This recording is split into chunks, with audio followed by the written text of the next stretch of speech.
ముగిసిపోయింది. జూన్ నెల ప్రారంభం కూడా అయిపోయింది. అయితే కొత్త నెలతో పాటు మీ జేబుపై ప్రభావం చూపే కొన్ని కీలక మార్పులు కూడా అమల్లోకి వచ్చాయి. వంట గ్యాస్ ధరల నుంచి విమాన టిక్కెట్ల వరకు, బ్యాంకింగ్ సేవల నుంచి సోలార్ ప్యానెల్ ఖర్చుల వరకు అనేక అంశాల్లో మార్పులు కనిపిస్తున్నాయి. మరి జూన్ 1 నుంచి అంటే ఈ రోజు నుంచి అమల్లోకి రానున్న ఆ 5 ప్రధాన మార్పులు ఏంటి? అవి మీ రోజువారీ జీవితాన్ని ఎలా ప్రభావితం చేయనున్నాయి? పూర్తి వివరాలు ఇప్పుడు తెలుసుకుందాం రండి.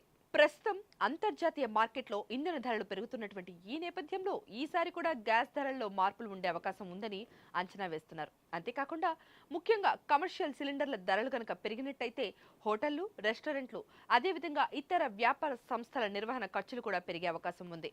అదే సమయంలో ఎయిర్ టర్బైన్ ఫ్యూయల్ అంటే ఏటీఎఫ్ ధరలను కూడా చమురు కంపెనీలు సవరించనున్నాయి. జెట్ ఇంధన ధరలు పెరిగితే విమానయాన సంస్థల వ్యయం పెరిగి దాని ప్రభావం విమాన టికెట్ ధరలపై కూడా ప్రభావం ఉంటుంది. దీంతో తరచు విమాన ప్రయాణాలు చేసే ప్రయాణికులకు ఇది అదనపు భారం కూడా అవుతుంది. ఇక జూన్ 1 నుంచి అంటే ఈ రోజు నుంచి హెచ్డిఎఫ్సి బ్యాంక్ కొన్ని ఖాతాలకు సంబంధించిన నిబంధనల్లో మార్పులు తీసుకొస్తోంది. చిన్న నోట్లు, నాణేల డిపాజిట్లపై పరిమితులు మరియు అదనపు ఛార్జీలు అమల్లోకి రానుండడంతో వ్యాపారులు, నగదు లావాదేవీలు ఎక్కువగా చేసే ఖాతాదారులు అప్రమత్తంగా ఉండాల్సి వస్తుంది. అలాగే సోలార్ రంగంలో ఏఎల్ఎంఎం జాబితా 2 అమల్లోకి రావడంతో ప్రభుత్వ సబ్సిడీ పథకాల కింద ఆమోదిత సోలార్ పరికరాలే ఉపయోగించాల్సి ఉంటుంది. దీని ప్రభావంతో సోలార్ ప్యానెల్ ధరలు కూడా కొంతమేర పెరిగే అవకాశం ఉందని నిపుణులు చెబుతున్నారు.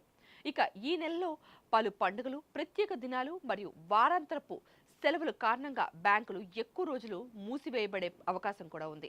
అయితే ఆన్లైన్ బ్యాంకింగ్, యూపీఐ మరియు ఇతర డిజిటల్ సేవలు యథావిధిగా కొనసాగుతాయి. ఇక మొత్తానికి చూసుకున్నట్టయితే ఈ నెల నుంచి అమల్లోకి రానున్నటువంటి ఈ మార్పులు నేరుగా ప్రజల రోజువారీ ఖర్చులు మరియు ఆర్థిక ప్రణాళికలపై ప్రభావం చూపే అవకాశం ఉంది. గ్యాస్ ధరలు, విమాన ప్రయాణం, బ్యాంకింగ్ సేవలు, సోలార్ పరికరాలు ఖర్చులు వంటి అంశాల్లో మార్పులను ముందుగానే తెలుసుకుని ప్రణాళిక వేసుకోవడం చాలా మంచిది. ఇలాంటి ముఖ్యమైన ఆర్థిక, రాజకీయ మరియు జాతీయ అంశాలపై విశ్లేషణాత్మక వీడియోల కోసం పొలిటికోస్ ఛానల్ను తప్పకుండా సబ్స్క్రైబ్ చేయండి. వీడియో నచ్చితే ఒక లైక్ చేయండి, షేర్ చేయండి. మీ అభిప్రాయాన్ని కామెంట్స్ రూపంలో మాకు తెలియచేయండి. Thanks for watching. Please subscribe to the channel and download the Politicos app from the links in the description.